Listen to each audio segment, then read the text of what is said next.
বাবু, লোকটি বড় শান্ত, তার যেমন মাথার ব্যাঙো কেউ কখনো জানতো।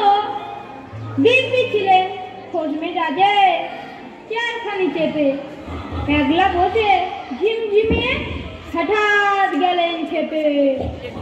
আটকে উঠে হাত পা ছুঁড়ে চোখটি করে গোল, হঠাৎ বলেন, গেলুম গেলুম, আমায় ধরে বল।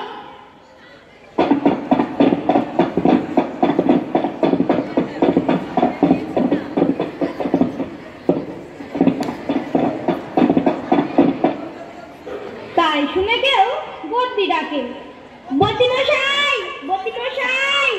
কেউ বা হাঁকে, পুলিশ পুলিশ পুলিশ।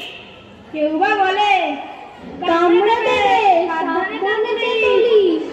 ব্যস্ত সবাই এদিক ওদিক করছে ঘোরাঘুরি। বাবু হাঁকেন, ওরে আমার গিয়েছে চুরি।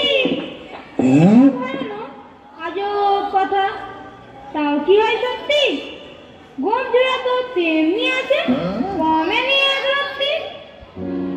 সবাই তাকে বুঝিয়ে বলে, সামনে ধরে আয়না, মোটেও গো হয়নি চুরি, কখনো তা হয় না। রেগে আগুন, তেলে বেগুন, তেলে বলেন তিনি, কারো কথার ঘরঘরি নেই, সব পেটাকেই চিনি। নোংরা ছাঁটা, হ্যাংরা ঝাঁটা, বিচ্ছিরি আর ময়লা, এমন গর্ত রাখতে জানি শ্যাম বাবুদের গলা। এগো যদি আমার বলিস, করবো তোদের জবাই। এই না বলে জরিমানা করলেন তিনি সবাই।